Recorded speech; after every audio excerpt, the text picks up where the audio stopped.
সবার দিলের তামান্না শুধু একটাই, সেই নাস্তিক ফাবিহাকে যেন ফাঁসি দেওয়া হয়।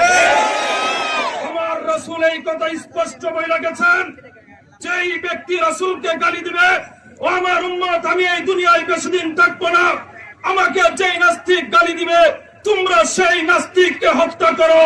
ও যুবক, তুমি কি সেই নাস্তিককে হত্যার জন্য প্রস্তুত আছো? নবী বলেছেন, ওই ব্যক্তি প্রকৃত মুমিন যার ভিতরে আমি নবীর প্রেম আছে।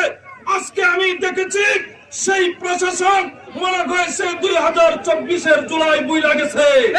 এই দেশের প্রশাসন যদি কোরআনের এই 4 আইনের বাইরে সেই যদি দেশীয় আইন দিয়ে যদি সেই ফাবিহার বিচার করতে চায়, তাহলে আমরা এই আজকে যে প্রতিবাদে নেমেছি, যদি কোরআনের বাইরে ওই 4 আইন ছাড়া যদি রাষ্ট্রীয় আইন দ্বারা ফাবিহার বিচার করা হয়, তাহলে আমরা এই রাজপথ ছাড়বো না, আমরা এই রাজপথ ছাড়বো না।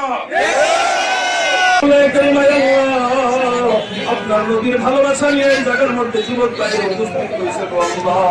মাওলায়ে কারীম, আয় আল্লাহ, আপনার একদম দিয়ে আল্লাহ, আপনার গুলামদের বান্দি মাওলায়ে কারীম, আল্লাহ, আপনার নবী মুহাম্মদুর রাসূলুল্লাহ, মাওলায়ে কারীম পরমাত্মক কথা বলছে আল্লাহ। মাওলায়ে কারীম দিল তো চায় ওই কুলাঙ্গারকে নিজ হাত দিয়ে কতল করে দেই। মাওলায়ে কারীম হাত তো আপনি আমাকে দিয়েছেন, মাওলা ক্ষমতা তো দেন নাই। মাওলায়ে কারীম ছোট্ট তো আমাকে দিয়েছেন, মাওলা ছোট্টর ক্ষমতা তো আমার নাই। মাওলায়ে কারীম কান তো আমাকে দিয়েছেন, মাওলায়ে কারীম কান দিয়া শুনতে পারি, মাওলায়ে কারীম কিছু করতে পারি না। মাওলায়ে কারীম, আয় আল্লাহ, আমার যতটুকু ক্ষমতা ছিল মাওলায়ে কারীম, আয় আল্লাহ, অতটুকু ক্ষমতা আমরা কাটাইলাম, কিন্তু মাওলায়ে কারীম আপনার ক্ষমতার সামনে তো ফেরাউন দাঁড়াইতে পারে নাই। আয় আল্লাহ, আপনার ক্ষমতার সামনে তো সাদ্দাত দাঁড়াইতে পারে নাই।